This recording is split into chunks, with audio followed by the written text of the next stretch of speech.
안녕하세요. 온라인 바이블 아카데미 2강을 시작하겠습니다. 지난 시간에 로마서 개강과 서두 부분인 1장 1절부터 6절까지에 대해서 다루었습니다.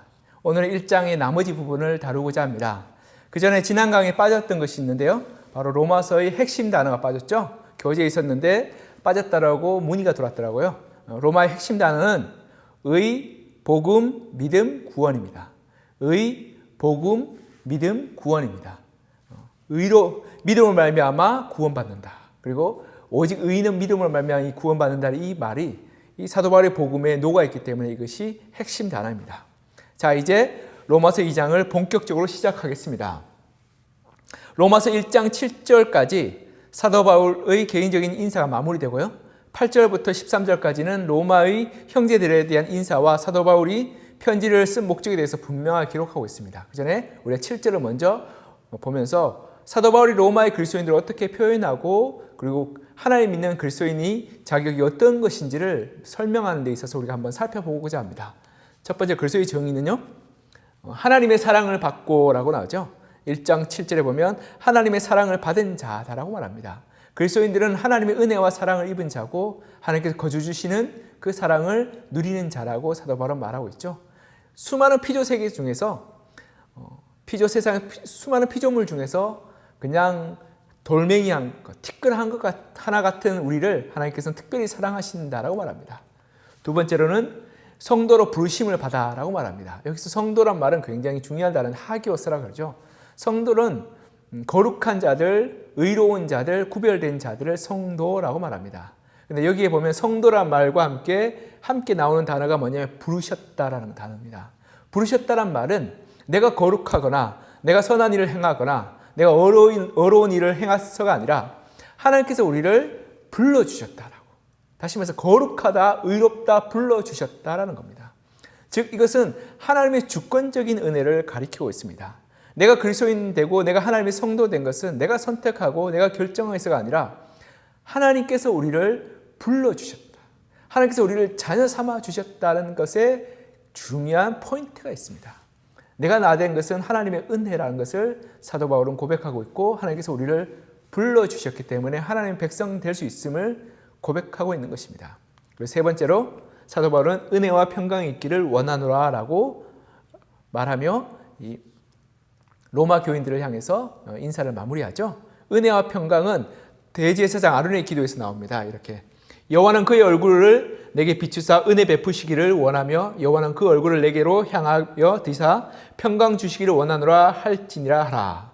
민수기 6장 25절에서 26절에 나오는 말씀인데요. 이 대제사장 아론의 기도처럼 이 은혜와 평강, 이 사도 바울은 이 은혜와 평강을 모든 편지의 서두 부분에 넣어 두었습니다. 그만큼 사도 바울의 신학과 삶에 있어서 굉장히 중요한 단어고요. 그리고 빠질 수 없는 고백입니다. 하나님의 은혜가 있어야지 우리 삶 가운데 평강이 있습니다. 이 순서가 바뀌지 않습니다. 하나님의 주권적이고 무조건적인 은혜가 먼저 오고요.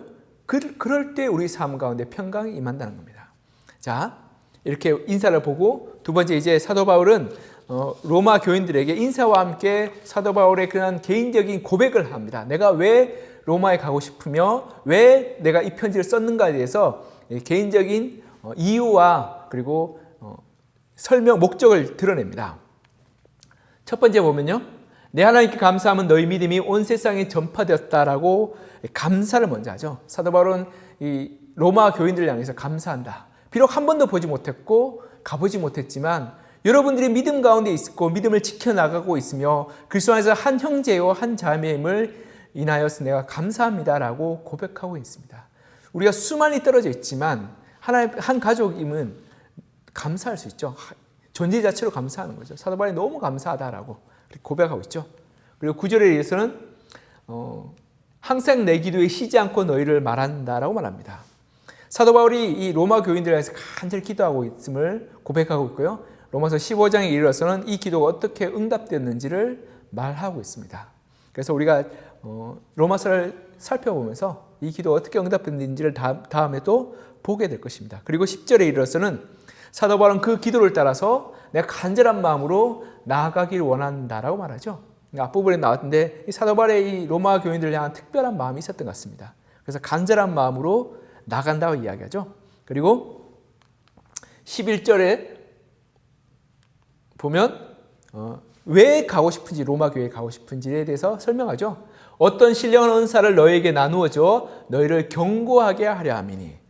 은사를 나누어줘서 여러분의 신앙을 견고케 하길 원합니다라고 사도 바울이 로마의 교회에 가기를 원하는 목적을 밝히고 있습니다. 사도 바울은 로마 교회의 성도들의 신앙을 굳게 하며 그들이 하나님의 성령을 받고 하나님의 부르심과 사명을 따라 함께 복음 사역을 하며 그리고 하나님의 역사를 이루실 것들을 기대하며 로마 교회에 편지를 쓰고 또 로마 교회를 방문하고자 한 겁니다. 그리고 12절에 그것은 편안함과 내가 편안하고 내가 위로받기를 원한다. 안위 받기를 원한다라고 말하죠. 그로 말하면 내가 안위 받기를 원한다라고 말합니다. 내가 나의 마음의 편안함과 나의 마음의 위로받기를 원한다라고 말합니다. 이 구원의 문제에 있어서 이 로마 교회가 이전 시간에 말씀드렸듯이 유대파와 헬라파로 나눠져서 갈등이 있었습니다. 그래서 사도 바울은 그것을 볼 때마다 안타까웠죠. 이방인 사도로서 이방인의 구원을 향한 열망이 있었고 또 유대인으로서 유대인 형제들을 사랑하는 마음이 있었습니다. 그런데 그 두 파가 나눠서 싸우고 반목하고 있으니까 사도 바울의 마음이 굉장히 괴로웠던 거죠.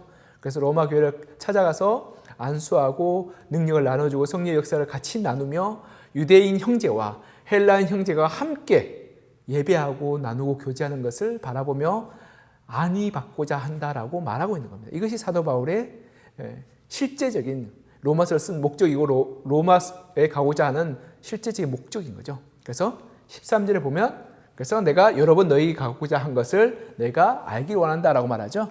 그래서 사도 바울은 계속적으로 로마에 가기를 밝히고 있고 또 로마의 형제들을 만나기를 소망하고 있습니다.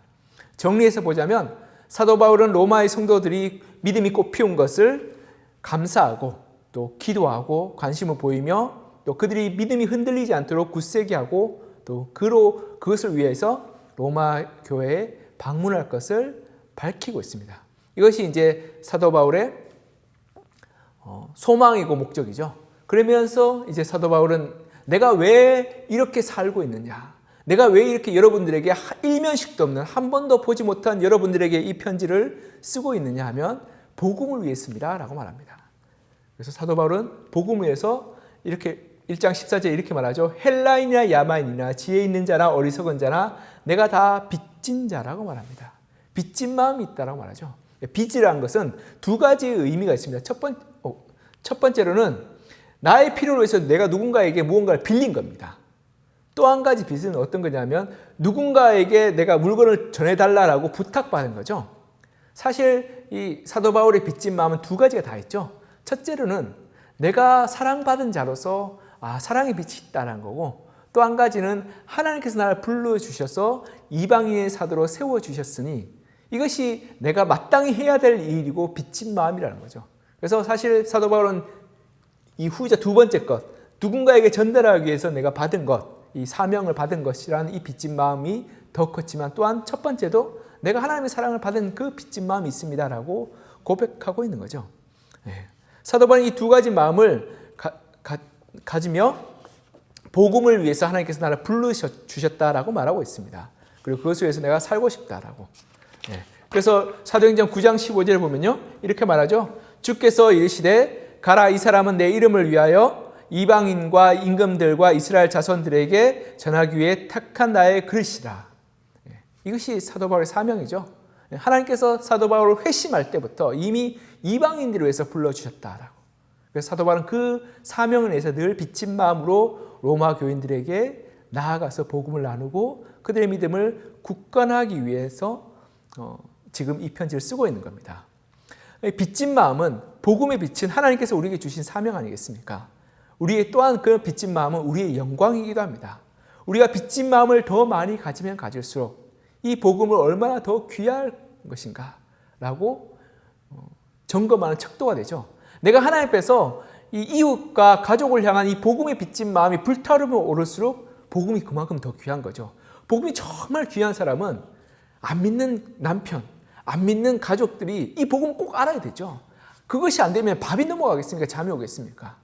왜냐하면 복음이 너무 귀중하니까. 그런데 이 복음이 별로 귀중한지 알지 못하는 사람은 가족이 그래도 그런가 보다라고 넘어가고 그 사람은 저렇게 또 편안하게 살나 보다라고 넘어갈 수 있는 거죠. 우리가 복음의 귀하게 여기고 복음에 빚진 마음이 크면 클수록 이 복음을 위해서 한시도 쉴 수 없고 멈출 수 없는 그런 열정과 그리고 이러한 열망을 사도 바울처럼 가지게 되는 겁니다. 우리가 그렇게 복음에 빚진 마음으로 사는 그런 저와 여러분 되었으면 좋겠습니다. 이제 복음 전도의 열망인데요. 16절에 이르러서는 사도 바울은 로마 교인들에게 이 복음에서 자신이 빚진 마음을 가지고 있으며 그리고 부끄러워하지 않는다고 말합니다. 왜 그가 이런 말을 했을까요? 그 이유는 사도 바울이 이전에 그리스와 마게도니아 지역을 전도할 때 수많은 철학자들과 사병가들과 논쟁했습니다. 아테네에서도 그렇고 고린도에서도 그렇고 그리고 마케도니아 빌립보에서도 그렇고 그런데 그곳에서 논쟁하고 이 철학자들과 이야기할 때 사도 바울은 굉장히 마음이 어려웠던 것 같습니다. 논리적으로 그들이 굉장히 낯선 논리와 낯선 사변으로 사도 바울을 조롱하였고 비웃었습니다. 그리고 거기에 가면 수많은 어마어마한 이 신전들과 우상들이 있었습니다. 그런데 신상 하나 없는 저 갈릴리의 이 하나님이라고 말할 때 사람들은 얼마나 많이 비웃었겠습니까? 그렇기 때문에 사도 바울은 그 깔봉과 조롱과 멸시와 모욕을 알고 있었던 거죠. 그래서 이 고린도전서 2장 3절에 보면 내가 너희 가운데 거할 때 약하고 두려워하여 심히 떨었다라고 사도 바울은 자신을 고백하고 있습니다. 왜냐하면 그 고린도, 아테네 그런 지역들이 철학과 사병과 문화가 꽃피었던 지역이었거든요. 즉 논리적인 말로 당대의 수사학자들 그리고 철학자들을 쉽게 이길 수 없었음을 경험했고요. 그래서 이 조롱과 비꾸럼 속에서 그는 복음이 도대체 어떻게 전할 수 있는가를 참 많이 고민했던 것 같습니다. 그리고 그는 나중에요 이렇게 말하죠. 고린도전서에 나중에 그래서 내 말과 내 전도함이 설득력 있는 지혜의 말로 하지 않고 다만 성령의 나타나심과 능력으로 했다라고 말하고 있습니다. 즉 내가 아무리 논리적으로 설명해도 철학자들, 수사학자들과 비교했을 때 내 말은 참 부족합니다라고. 그러나 이 복음은 말에 있지 않고 능력에 있음을 내가 압니다라고 고백하며 그는 이 세상의 조롱과 경멸과 핍박을 이길 수 있는 비결은 바로 능력이 있다라고 밝힙니다. 하나님께서 우리를 회복시키시고 선함을 이끄시는 하나님의 능력에 있음, 복음의 능력이 있음을 그는 밝히고 있죠.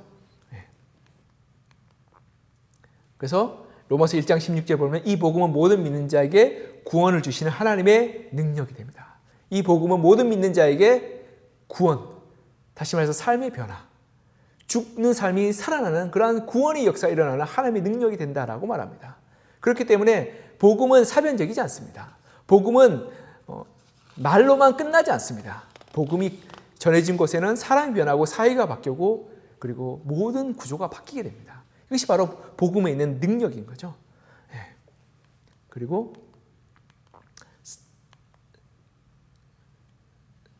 마가복음에 예수님께서 이렇게 말씀하셨죠. 나와 내 말을 부끄러워하지 아니하면 인자도 아버지의 영광으로 거룩한 천사들과 함께 올 때 그 사람을 부끄러워하지 아니하리라. 우리 주님도 너희가 이 복음을 가지고 부끄러워하지 않는다면 나도 너희를 부끄러워하지 않는다라고 말씀하시며 부끄러워하지 말 것을 말하고 있죠. 그래서 디모데후서 1장 8절에 보면 사도 바울은 영적인 아들에게 주를 위하여 갇힌 자 된 나를 부끄러워하지 말라라고 말하고 있습니다. 이만큼 사도 바울은 어디를 가나 이 사도 바울의 이 처음 생애 때부터 그리고 이 사도 바울의 마지막 생애 때까지 늘 복음을 위해서 조롱과 핍박과 멸시와 고통당했음을 알 수 있습니다.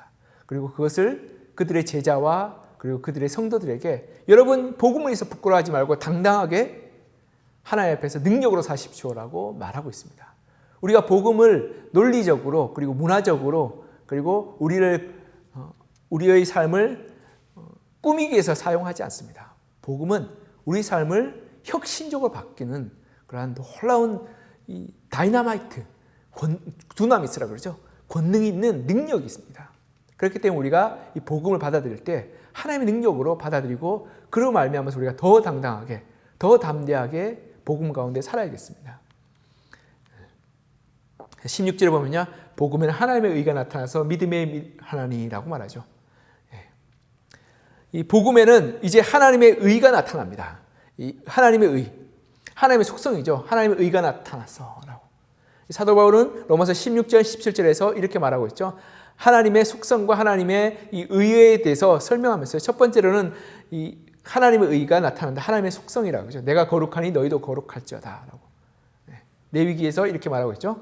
그 다음에 또 의는 하나님의 의는 하나님의 역사입니다. 하나님은 구원의 역사, 의의 역사를 이루어 가시죠. 그래서 이사야서 45장 21절 보면 나는 공의를 행하며 구원을 베푸는 하나님이라 라고 말합니다. 나는 공의를 행하며 구원을 베푸는 우리 삶 가운데 의의 역사를 이루어 가시는 분이다. 하나님의 진리와 하나님의 의를 이루어 가신다라고 말합니다. 그래서 이 한자어로 이런 말이 있죠. 사필귀정이라고. 모든 것이 올바른 방향으로 갈 수밖에 없다라고. 왜냐하면 결국 악인들은 그 악에 대한 보응을 받게 될 것이고 의인들은 칭찬과 존경받게 될 것이다라고 말하고 있습니다. 즉 그것은 왜 그러냐면 이 세상이 이 피조세계가 하나님의 의의 역사 가운데 있기 때문에 그렇습니다. 만약 그렇지 않는다면 악인이 힘을 가지고 득세할 수밖에 없죠. 그러나 결국 하나님의 의의 역사 가운데서 의로운 자가 의인이 승리할 수밖에 없음을 성경은 말씀하고 있고 그 의가 하나님의 역사라고 말합니다. 그래서 세 번째로 의는 하나님의 성취입니다. 고린도후서 5장 21절에 이렇게 말씀하고 있습니다. 우리로 하여금 그 안에서 하나님의 의가 되게 하려 하심이라. 하나님의 의가 된다는 것은 이 로마서의 주제에 굉장히 중요한 주제인데요. 우리가 선하구나, 우리가 거룩해서 의로워지는 것이 아니죠. 하나님께서 우리를 의롭다 불러주시고 예수 그리스도의 보혈의 피로 우리를 의로 만들어 주십니다. 이것이 바로 하나님의 의의 성취입니다. 내가 의롭지 않은데 하나님은 나를 의로운 자로 만들어 주시는 거죠. 이것이 성취입니다. 하나님의 의는 세 가지가 나오죠. 의의 속성이고 그리고 하나님의 의로운 활동이고 또한 하나님의 의의 성취인 것입니다. 이것이 바로 하나님의 의입니다. 이것이 다 믿음으로 주어진다라고 말합니다. 자, 이제부터 18절부터 이제 본격적으로 이 복음에 대해서 사도 바울은 이 도입부에 얘기하면서 이제 18절부터 3장 18절까지 이제 본격적으로 본 주제에 들어가게 됩니다.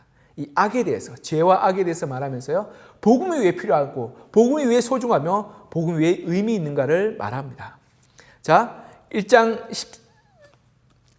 17절을 먼저 18절과 비교하면서 봐야 되는데요. 자, 불의, 죄에 대해서 말하려면요. 우리가 의에 대해서 먼저 알아야 되죠. 하나님의 의는 어떻게 해요? 믿음으로 말미암아서 나오죠. 의는 믿음에 대한 보답입니다. 하나님께서 우리의 믿음으로 말미암아 우리를 의롭다고 말씀해 주시죠. 즉 우리의 의는 우리의 자신의 것이 아니라 하나님께서 우리를 의롭다 불러주시는 것이기 때문에 우리는 거기에 믿음으로 응답할 뿐입니다. 그렇기 때문에 우리가 믿음으로 하나님께 우리의 삶을 내어드릴 때 하나님은 우리를 의롭다 만들어주시고 의롭다고 우리를 불러주십니다. 그런데 하나님의 진노는 모든 경건치 않음과 불의에 대해서 하나님의 진노가 나온다고 고린도후서 5장 21절에 말하고 있습니다. 그리고 이 18절에 보면 하나님의 진노는 경건치 않음과 불의에 대해서라고 말씀하고 있습니다. 하나님의 진노는 이유 없는 화냄이나 감정의 폭발이 아니라 불의로 진리를 막는 것에 대한 분노입니다.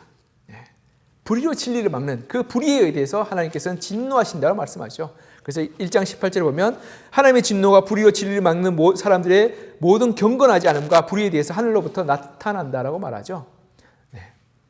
여기까지가 하나님의 응답입니다.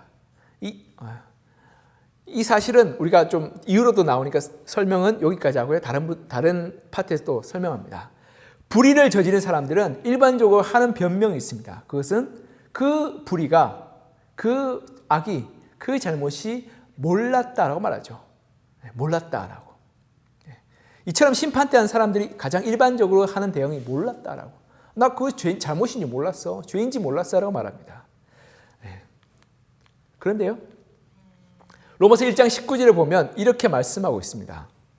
이는 하나님을 알만한 것이 그들 속에 보임이라 하나님께서 이를 그들에게 보이셨느니라 라고 말하고 있습니다. 즉 너희가 피해갈 수 없다라고 말하죠. 피해갈 수 없다라고. 헬라의 철학자 프로타고라스는 자신의 저술에 이렇게 말합니다. 내가 세상을 다녀보니까 나라도 없고 국경도 없고 의복도 없고 집도 없고 글자도 없는 민족은 보았지만 신이 없는 민족은 본 적이 없다라고. 즉 그들 안에 양심과 종교성이 있어서 하나님을 인지하고 그리고 그 안에서 무엇이 잘못인지를 깨닫는 힘을 주셨습니다.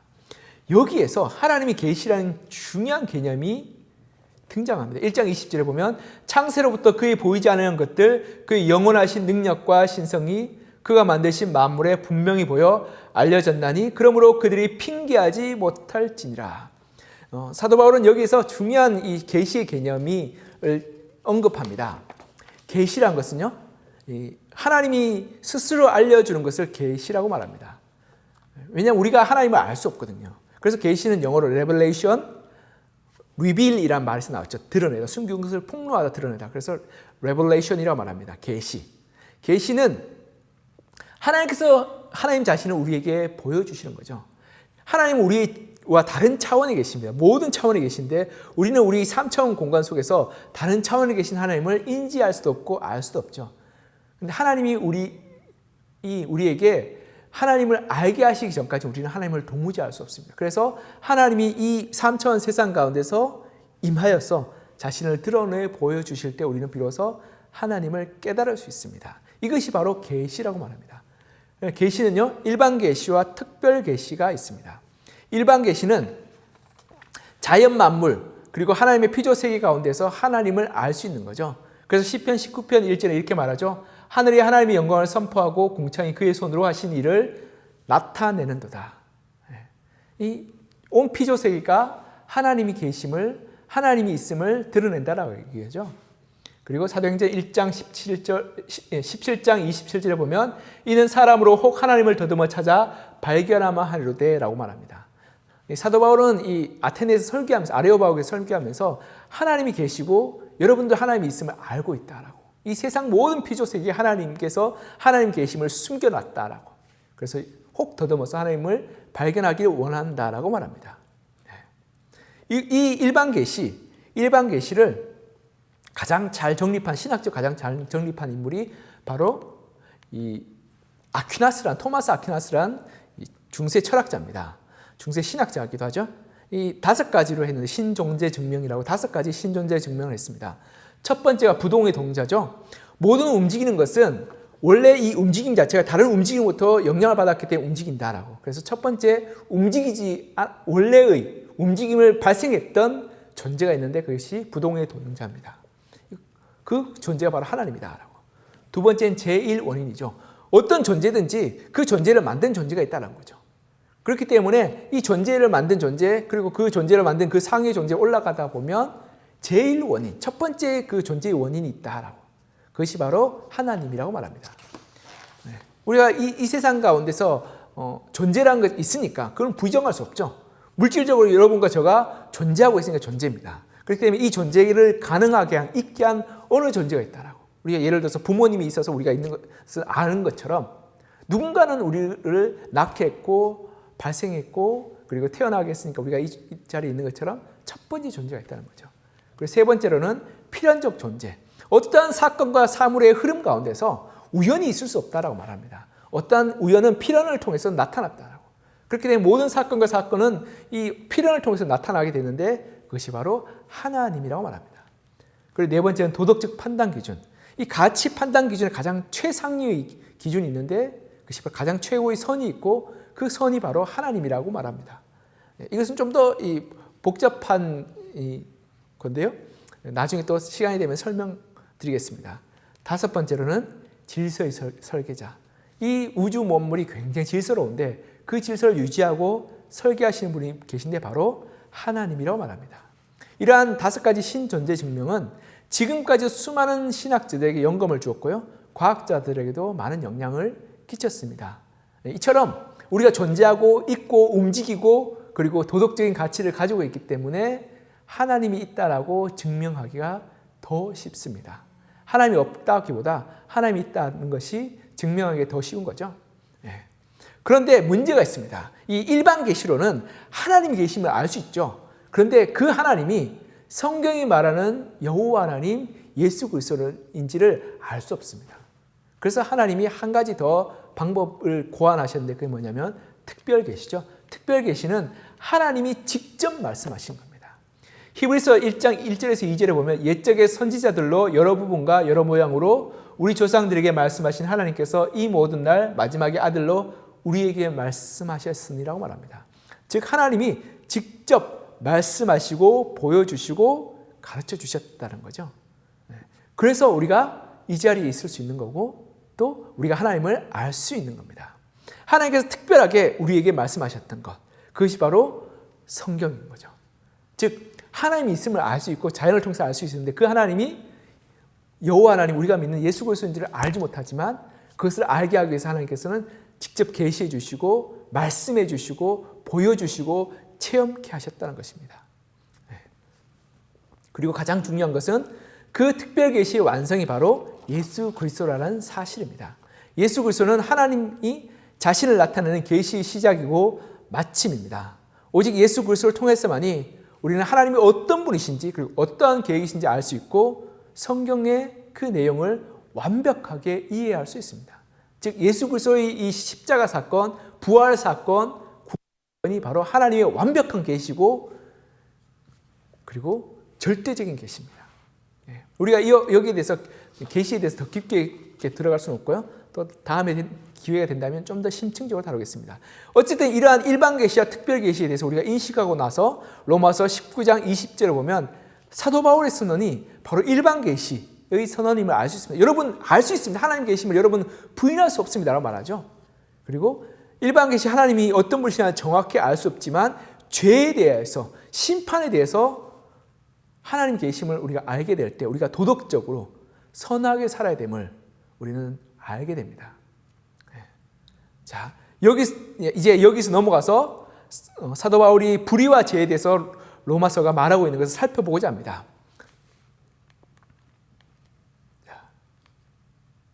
이제 불의에 대해서 얘기하죠. 사도 바울은 불의에 대해서 얘기하면서 불의의 가장 첫 번째 단계가 하나님을 인정하지 않는 것이다라고 말합니다. 로마서 1장 21절 이렇게 말하죠. 하나님을 알되 하나님을 영화롭게도 아니하며 감사하지도 아니하고 라고 사도 바울은 운을 띄고 있습니다. 불의에 대해서 이야기하면서 가장 먼저 하나님을 인정하지 않는 것이 죄, 불의라고 말합니다. 이 고백은 불의와 죄의 문제에서 가장 핵심적이고 가장 중요한 서술이죠. 교회 다니지 않는 사람들은 예수 믿어야 구원받는다는 이 사실에 대해서 굉장히 불쾌하게 여기죠. 야, 나는 선하게 살았고 범죄하지도 않고 그리고 올바르게 지금 나쁜 짓 한 것도 없는데 왜 예수 믿어야 구원받냐? 그리고 그렇지 않으면 지옥 가냐라고 사람들은 이 사실에 대해서 굉장히 불쾌하게 여기고 기분 나쁘게 생각합니다. 오직 예수 그리스도만 통해서 죄의 문제를 해결받을 수 있다라고 이야기하는 이 우리 그리스도인들 기독교의 주장을 굉장히 독선적이고 그리고 잘못되었다라고 말합니다. 그런데요, 우리가 왜 이런 주장을 하는지를 알기 위해서 이 죄에 대해서 알아야 됩니다. 죄에 대해서 알기 위해서 우리는 범죄와 죄에 대해서 구분해야 됩니다. 범죄는 사회 구성원들이 이 세운 법을 어기는 행위를 범죄라고 말합니다. 즉 법이 있고요, 성문법이 있고 그 법을 어기는 것을 죄라고 말하죠. 이에 반해서 범죄라고 하고 이에 반해서 죄는 양심이나 도덕, 도리에 어긋난 것을 저지른 행위를 말합니다. 그리고 잘못이나 허물을 말합니다. 그리고 성경적으로는 하나님의 명령을 거역하고 그 명령을 따르지 않는 행위를 죄라고 말합니다. 여러분, 사람이 법을 잘 지키면 의로운 사람이라고 하죠. 선량한 사람이라고 말합니다. 그래서 나 아무런 잘못도 없다는 사람은 법을 잘 지키는 경우가 많습니다. 그런데 현대의 법은 우리가 알아야 할 것은 현대의 법은 사회 구성원들이 합의하에 만든 거죠. 즉 다수결에 의해서 법을 통과시키는, 그래서 국회의원들이 다수결에서 그 법을 상정하고 의결에 붙여서 표결에 붙이면 그것이 우리나라의 법이 됩니다. 그래서 법은 임의적이고 자의적입니다. 임의적이란 말은 일정한 기준이 없고 상황과 문화에 따라서 유동적이란 말이죠. 즉 우리나라의 법과 다른 나라의 법이 조금씩 다를 수 있습니다. 그래서 임의적이죠. 그리고 자의적이란 말은 개인의 해석에 따라서, 개인의 판단에 따라서 달라진다는 겁니다.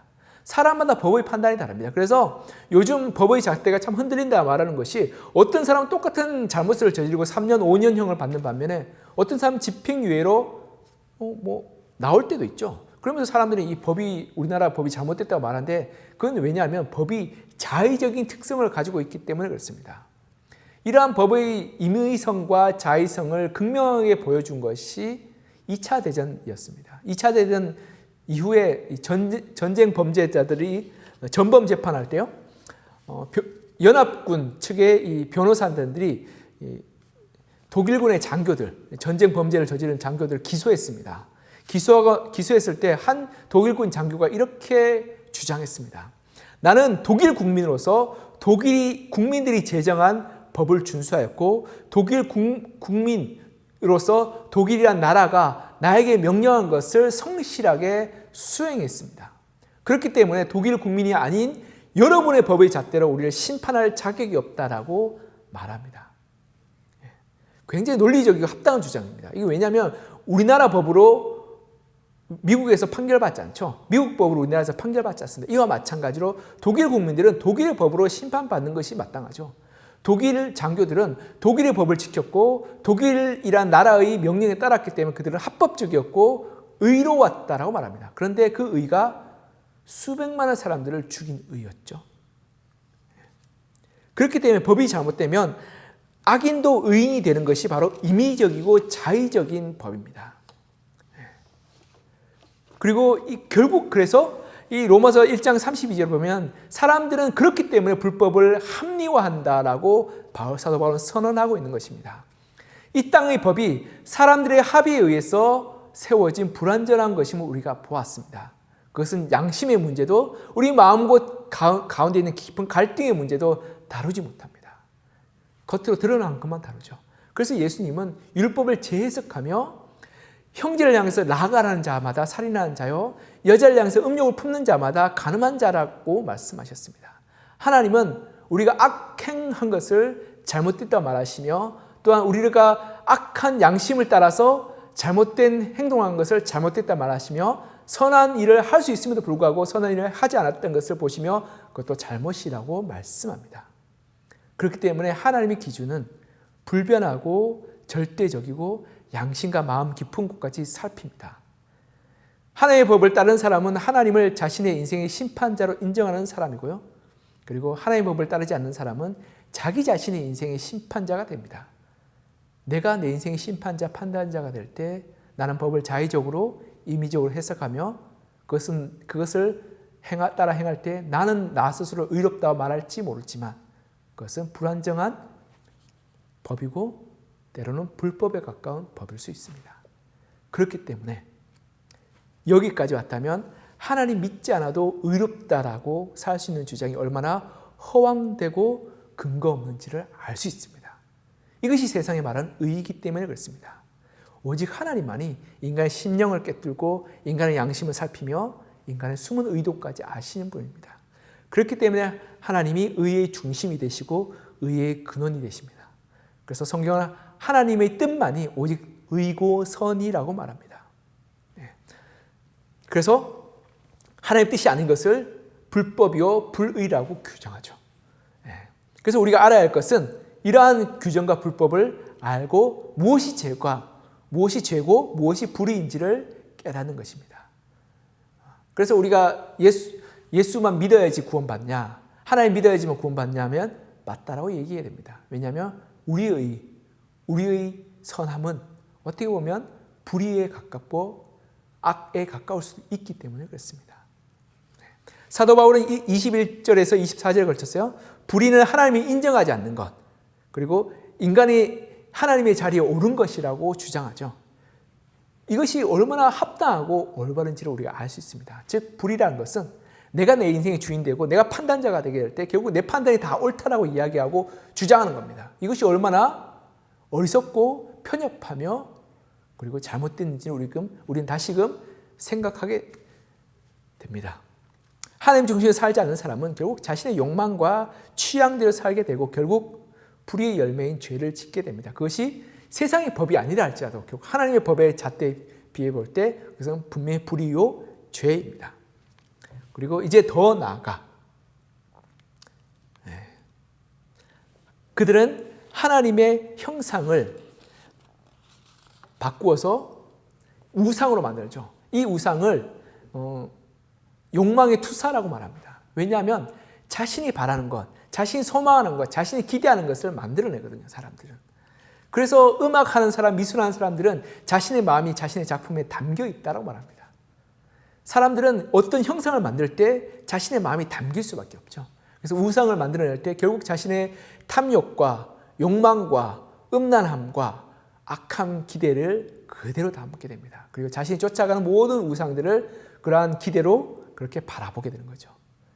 이것은 하나님을 잃어버린 인간의 필연적인 결과입니다. 왜냐하면 자신의 욕망을 이 자신의 삶의 기준이 되고 판단의 가치의 근거가 되기 때문에 그렇습니다. 이제 26장 27절에 이르러서 사도 바울은 죄에 대한 개념을 더 확장시킵니다. 사람들은 자연스럽다라고, 내 마음이 가는 대로 산다, 그리고 그것이 올바르다, 그것이 정의롭다라고 이야기하는데, 성경은 그 자연스러움이 욕망을 따라감을 주장합니다. 그래서 그 욕망을 따라가는 것이 올바르게 그리고 자연 법칙대로 가는 것이 아니라 영리로 쓴다라고 말합니다.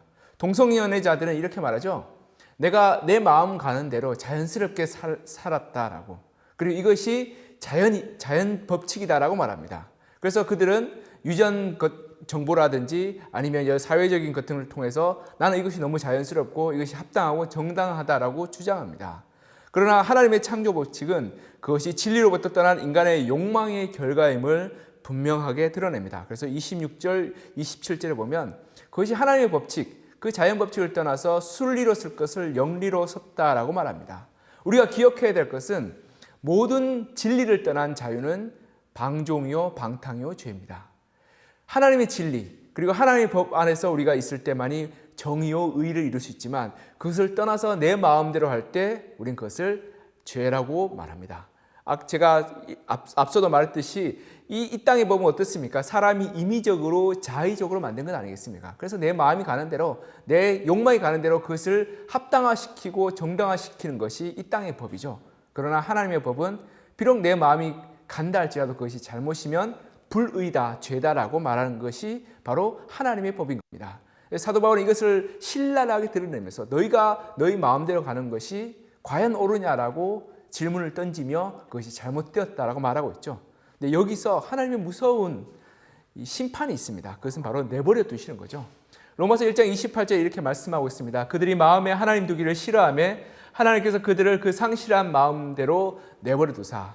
그들의 마음이 하나님을 잃어버렸죠. 그리고 하나님을 잃어버린 마음은 어떻습니까? 욕망이 이끄는 대로 가게 됩니다. 근데 하나님께서 그들을 사랑하시고 그들을 귀하게 여기시면 어떻습니까? 책찍찍을 하고 책망하는 거죠.